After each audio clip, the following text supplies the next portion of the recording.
আসসালামু আলাইকুম। Polytechnic student কেয়ারে আপনাকে স্বাগত। আজকে আমাদের আলোচনার বিষয় ম্যাথমেটিক্স 2 বইয়ের যে সপ্তম অধ্যায় রয়েছে, এখানে আছে অন্তরীকরণের ধারণা। এইটার যে 5 নাম্বার আছে, 5 নাম্বারে আমাদের আছে হলো লগারিদম সূত্রের সাহায্যে অন্তরীকরণ। অর্থাৎ আমরা গত ক্লাসে 5-এর 3 নাম্বারটা সম্পর্কে আলোচনা করেছি। এখন 5-এর আমরা আইএক্স নাম্বারটা আলোচনা করব। তো দেখি আমাদের এখানে কি বলেছে। আমাদের এখানে বলছে যে sin x তার পাওয়ার আছে log x, এটাকে লগারিদম সূত্রের সাহায্যে অন্তরীকরণ করতে হবে। তো যেহেতু লগারিদম সূত্রের সাহায্যে আগে ভেঙে নিতে হবে, তারপরে কি করতে হবে, অন্তরীকরণ করতে হবে। এজন্য আমরা এটাকে যে মানটা আমাদের দেওয়া থাকবে সেটা কিসের সমান ধরে নেব, y এর সমান। লিখব ধরি y sin x তার পাওয়ার হলো log x। তাহলে এটা কিসের সমান ধরে দিলাম, y এর সমান। আচ্ছা, দ্বিতীয় কাজ কি? দ্বিতীয় কাজ হলো বলছে লগারিদম সূত্রের সাহায্যে, তার মানে উভয় পক্ষে আমরা log নিয়ে আসবো। তাহলে log of y এদিকে হবে log of sin x তার পাওয়ার হলো log x। ঠিক আছে? আচ্ছা, এখানে আমরা যে লগারিদমের একটা সূত্র জানি, log এর সাথে যদি কি থাকে, log m থাকে, তার পাওয়ার যদি n থাকে, তাহলে এই যে পাওয়ারটা আছে, পাওয়ারটা log এর আগে গুণ হিসাবে বসে যায় বা সহগ হিসাবে বসে যায়, তাহলে হয়ে যায় n log m।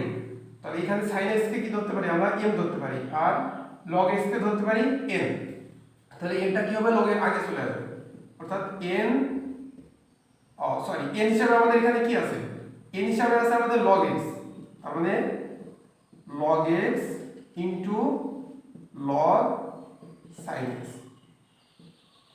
তো এটা হলো আমাদের, আমরা আগে লগারিদমের সূত্র দিয়ে ভেঙে নিলাম। আচ্ছা, এবার কি করব, উভয় পক্ষকে x এর সাপেক্ষে অন্তরীকরণ করব। তাহলে কি আমরা উভয় পক্ষকে x এর সাপেক্ষে অন্তরীকরণ।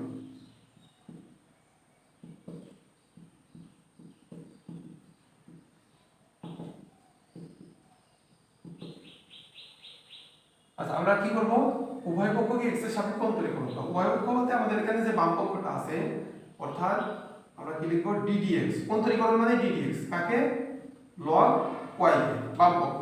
আবার ডান পক্ষে ddx কে আছে, log x আছে আর log sin x আছে। ঠিক আছে?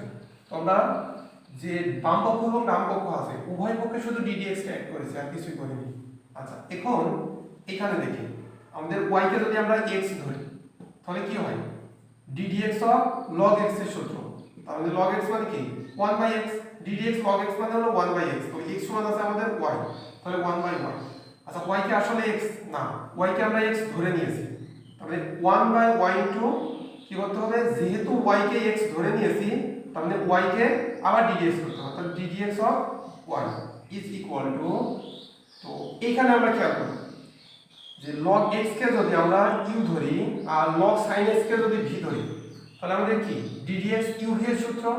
তো ddx uv এর আমাদের সূত্রটা কি ছিল, সূত্রটা যদি আমরা লিখি যে ddx uv, তাহলে u ddx v plus v ddx u। হ্যাঁ, আমাদের এই সূত্রটা। তাহলে আমাদের u হিসাবে কোনটা আছে, log x, তাহলে আমরা লিখলাম log x। আচ্ছা, মাঝে কি আছে, ddx, অর্থাৎ ddx, আর v হিসাবে কি আছে আমাদের, log sin x। আচ্ছা, মাঝে আছে প্লাস v ddx u। তো v হিসাবে আমাদের কত আছে, log sin x। আচ্ছা, এবার হলো ddx, তো u হিসাবে কত আছে, log x। আচ্ছা, এখন যদি আমরা একটু ক্যালকুলেশন করি, তো কত আসে, যে log x। আচ্ছা, এখন এটা কি আছে, এই sin x কে আমরা x ধরতে পারি না, তাহলে ddx log x এর আবার সূত্র। তাহলে ddx log x এর আবার সূত্র, তাহলে সূত্র কি, log x এর সূত্র হলো 1/x। তাহলে 1/x হিসেবে কত হবে, sin x। আচ্ছা, ইনটু এই sin x কি আসলে x, sin x তো আসলে x না, এটাকে আমরা x ধরে নিয়েছি। তার মানে যেটাকে সমান আমরা x মনে মনে ধরে নিই, সেটাকে কি করতে হয়, আবার ddx করতে হয়। তাহলে ddx অফ sin x। আচ্ছা, প্লাস log sin x। আচ্ছা, এখানে কত আছে, ddx অফ log x আছে, তাহলে আমাদের ddx অফ log x এর সূত্র কি 1/x লিখে দিলাম। আচ্ছা এবার দেখি তাহলে আমাদের log x into 1/sin x। আচ্ছা এখানে দেখি ddx of sin x, sin x এর ddx করলে কত হয় cos x। আমরা যে সূত্রগুলো যে 23টা সূত্রের কথা বলছিলাম এই 23টা সূত্রের মধ্যে এইগুলো সব সূত্রগুলো পেয়ে যাবো। তো 23টা সূত্র ভালো করে আমাদের মুখস্থ করতে হবে। তাহলে ddx sin x এর করলে হবে cos x প্লাস আচ্ছা log sin x 1 এর সাথে গুণ, তার মানে উপরে চলে যায় log sin x divided by নিচে থাকে x।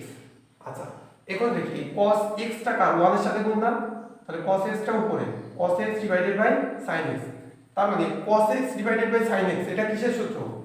এটা হলো cot এর সূত্র, অর্থাৎ log x into cos x divided by sin x।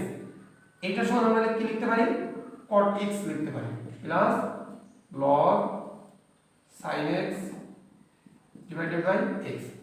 আচ্ছা এখন আমাদের অঙ্কের সমাধান মোটামুটি শেষ পর্যায়ে। এখন এই যে বাম পক্ষে যদি আমরা খেয়াল করি এখানে কি আছে, এই যে ওয়াইটা কি ভাগ আকারে আছে না, সমানের বাম পাশে ভাগ আকারে আছে, যখন ডান পাশে দেব আমরা কি হয়ে যাবে গুণ হয়ে যাবে।